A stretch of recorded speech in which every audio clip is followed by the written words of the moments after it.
নমস্কার, রাধে রাধে বন্ধুরা। সবাই কেমন আছেন? আশা করছি সবাই ভালো আছেন।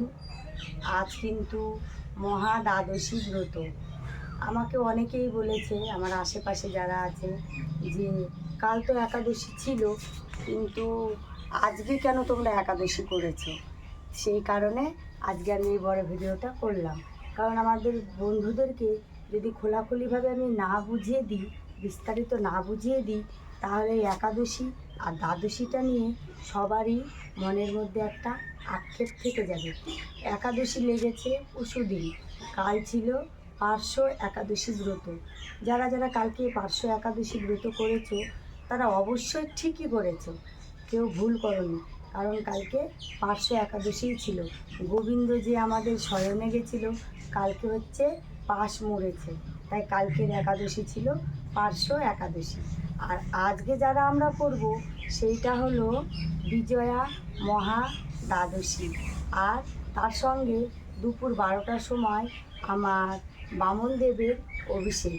তার মানে আজকে বামন দ্বাদশী রূপেও পূজিত হবে।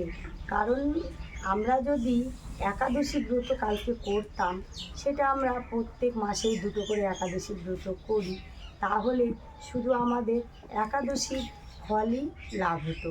আর আজকে যদি আমরা বিজয়া মহা দ্বাদশী আর বামন দ্বাদশী করি, তাহলে আমাদের একাদশী আর দ্বাদশী দুটোরই ফল লাভ হয়। তাই পুরাণে বলেছে যে দ্বাদশী ব্রত করলে কি হয়, তোমাদেরকে আজকে আমি বিস্তারিত জানাবো। বিজয়া মহা দ্বাদশী শুক্লপক্ষে দ্বাদশী তিথিতে শ্রবণা নক্ষত্র যোগ হলে সেই মহা পবিত্র দ্বাদশীকে বিজয়া মহা দ্বাদশী বলা হয়।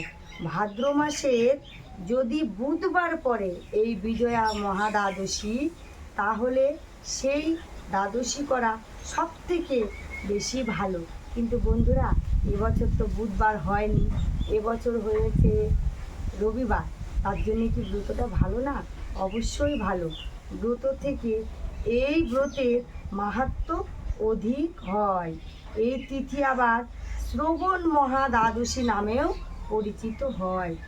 বিষ্ণু ধর্মোত্তরে এই ব্রতর মাহাত্ম্য প্রসঙ্গে বলা হয়েছে যে এই তিথিতে পবিত্র তীর্থ স্নানে সমস্ত তীর্থ স্নানের ফল লাভ হয়।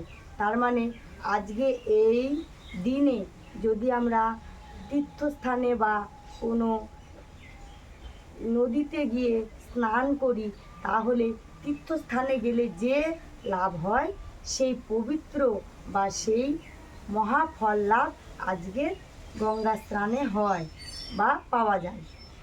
সারা বছরের পূজার ফল কেবল এই ব্রত পালনেই লাভ হয়। সারা বছর আমরা গোবিন্দকে যেভাবে ডাকি, গোবিন্দের ব্রত পালন করি, জন্মাষ্টমী, রাধা অষ্টমী, একাদশী, দ্বাদশী, যা যা ব্রত আমরা পালন করি, এই এক বামন মহা দ্বাদশী পালন করলে সেই ফল লাভই পাওয়া যায়। এই দিনে একমাত্র ভগবানের নাম জপ করতে হয়, এবং ভগবানের নাম যদি তুমি একবার জপ করো, তাহলে সেই একবার নাম জপটা 1,00,000 বারে পরিণত হয়। এই তিথিতে যদি আমরা কাউকে কিছু দান করি বা বৈষ্ণবকে কিছু ভোজন করাই, হোম, উপবাস, যজ্ঞাদি যাই করি না কেন, তা হাজার হাজার হাজার হাজার ফল হয়ে আমাদের উপর প্রস্ফুটিত হয়। তাহলে বন্ধুরা, এত এত এত এত গুণ এই বামন মহা দ্বাদশী, তাহলে আমরা কি এই মহা দ্বাদশী করবো না? বছরে একবারই আসে বামন মহা দ্বাদশী, তাই আমরা সকলেই এই বামন মহাদশী করব বা করা আমাদের কর্তব্য। তাই বন্ধুরা, রাধে রাধে। দেরি না করে যাদের যাদের এখনও স্নান যোগ বাকি আছে, তারা বামন দেবের স্নান করাও ও নিজের জীবনকে মঙ্গলময় করে তোলো। রাধে রাধে।